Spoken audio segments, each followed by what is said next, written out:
Susuot ko ang singsing na ito. Suot mo ang singsing na ito.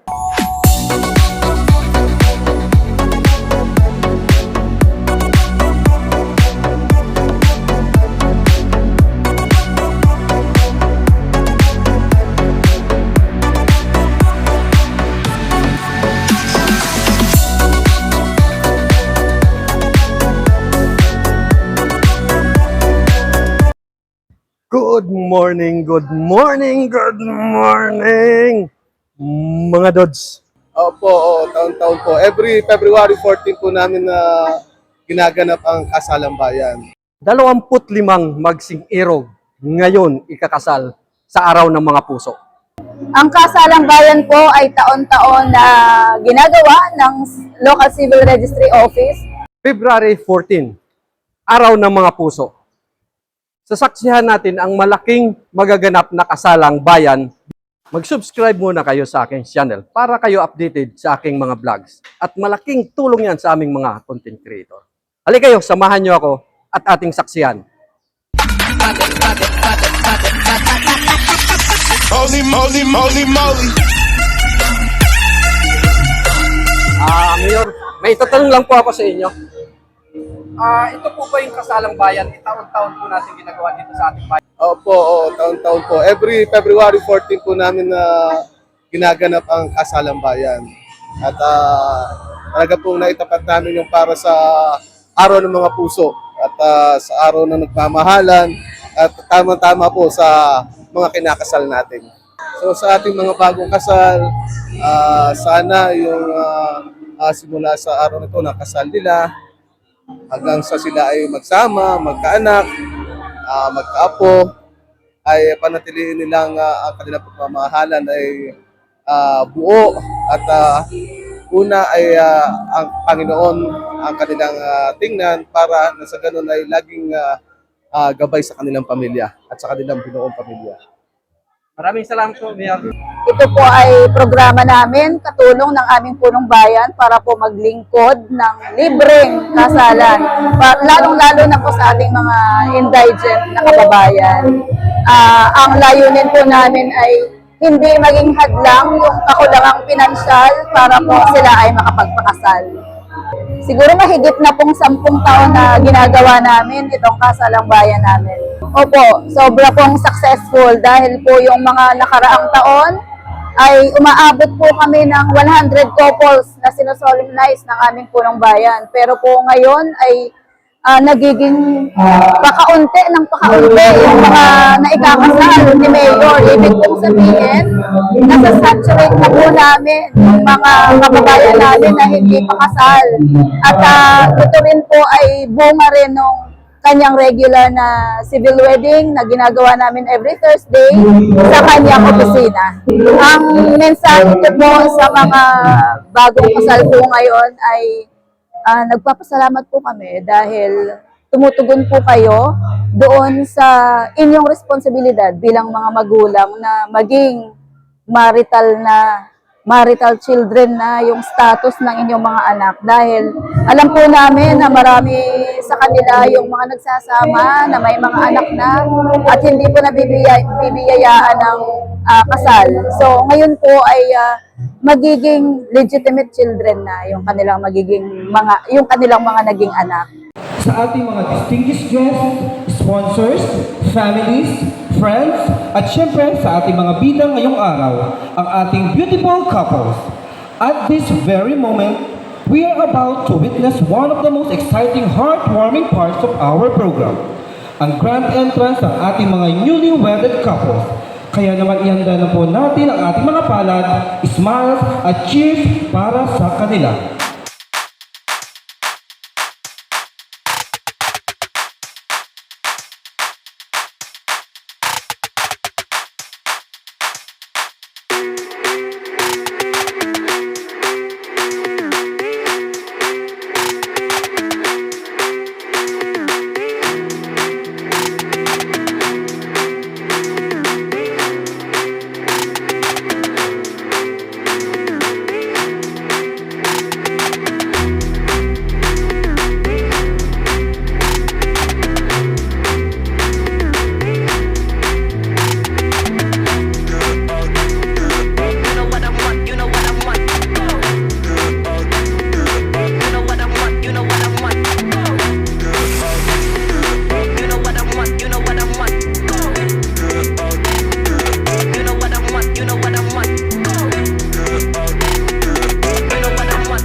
Wag muna po yung susuotan eh.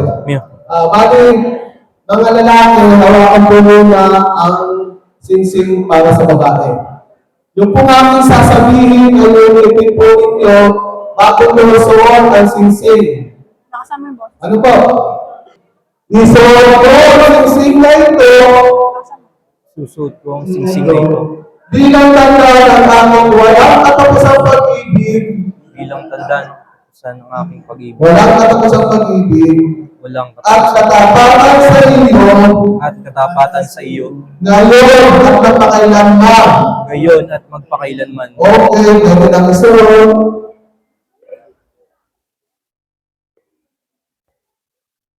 Isuot mo ang singsing na ito Suot mo ang singsing na ito bilang tanda ng aking walang katapusang pag-ibig bilang tanda ng walang katapusang aking pag-ibig at katapatan sa iyo at katapatan sa iyo ngayon at napakailanman. ngayon at magpakailanman. Okay.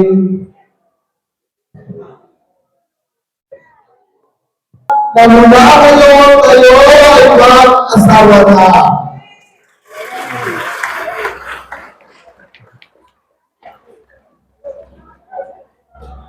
Okay, ano kaya? Ready na ka? Una ako magandang tayo. Ladies and gentlemen, I present to you Mr.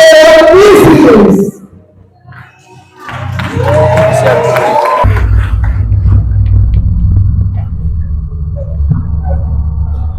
Okay, ano kaya? Ready na ka?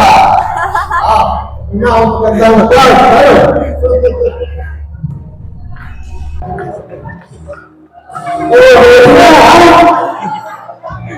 Kapag ka kayo. Okay, i-announce mo na. You may kiss the bride. And in 10 seconds.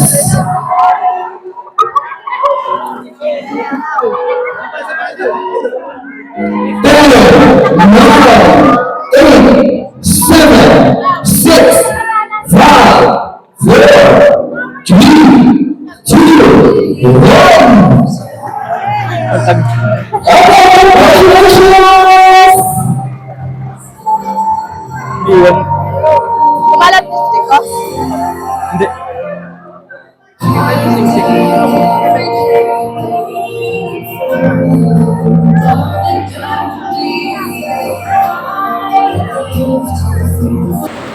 Sa ating mga kakasal, taos-puso po akong bumabati sa inyo. Ngayon ay hindi lamang simpleng petsa sa kalendaryo. Ito ay isang pag-alaala ng pag-ibig na inyong pinili at tinagtibay sa harap ng inyong pamilya, mga saksi at ating pamayanan. Ang kasalang bayan ay hindi lamang tungkol sa seremonya. Ito ay tungkol sa pagbibigay ng pagkakataon sa bawat pamilyang Pilipino na magkaroon ng isang panibagong simula. Kakatapos lamang ng kasalang bayan dito sa bayan ng Murong at pinangungunahan ng ating mabuting mayor ng Murong Rizal. Makikita natin sa mukha ng mga bagong kasal na silang masayang-masaya dahil sa wakas sila ay mag-asawa na.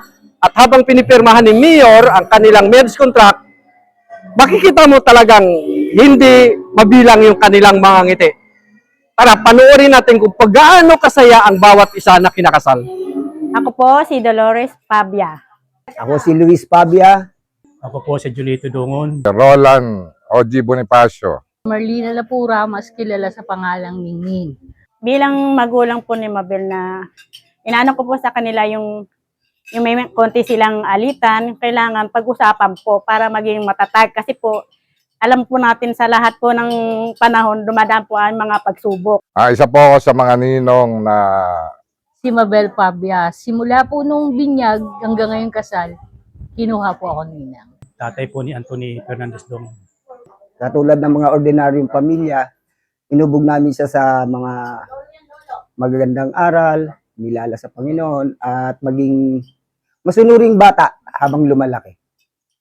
Papay ko po sana ko lumagay na nasa sa mga ano, pamilya, ibig sabihin, kung di pa wala mag-asawa, pag-usapan, higit sa lahat, mamuhay ng matiwasay para sa mga anak nila pareho. basta away lang, walang sakitan. Tapos magmahala ng lubos. Dapat lang sa mga mag-asawa, bigayan. Para hindi lumalaki ang away. Kagaya ng sinabi ko kanina, habang papunta kami dun sa munisipyo, ang pag-aasawa hindi biro yan. Kung sakaling magkagalit sila, dapat pinag-uusapan. Sumumpa kayo na magsasama kayo habang buhay, panindigan nyo yan. Ang pagpapakasal po kasi hindi siya yung biglaan, hindi siya yung basta-basta. Kasi dapat pinag-iisipan siya ng mabuti. Ngayon po sobrang saya ko po talaga eh. Yung pinaghalo na saya at kaba. Kasi di ko alam yung gagawin ko rin, lalo na yung nagsasalita na po tsaka ilalagay ni Sing Sing. Kaya nga po yung kabado na di po ako makapaniwala na nag-isang dibdib na kami, naiisa na kaming dalawa. Wala na pong makapagpahiwalay pa sa amin. Ayun po. Siyempre po, unang-una, napakasalan ko na yung taong gusto kong makasama habang buhay. Siya na po talaga yung gusto kong makasama sa isang bubong po talaga. Kasi bukod sa responsable, talagang iba yung ugali niya po sa mga lalaki talaga po. Masaya po, syempre. Doon po yung parang magiging legal po talaga yung marriage contract po namin. So kayo, sir? Ayun po, masaya po kasi yung pinaka-final na po yun eh. Yung mag-asawa na talaga kami, hindi na kami pwedeng i-kasal pa sa iba. Opo. Hindi mo binasa kung pangalan niyo pa talaga nasa marriage contract? Ay, nabasa na. Pangalan po. Opo, pangalan naman po. Pangalan niyo naman? Oo, pangalan. Opo. Opo. Kala ko hindi niyo nabasa. Oo. Feeling ko po kanina, parang isa lang po kami. Kami lang yung pinasal. Parang ganun po, yung feeling ko na ang ganda-ganda ko po. Tapos yung paglakad po namin, papunta sa unahan.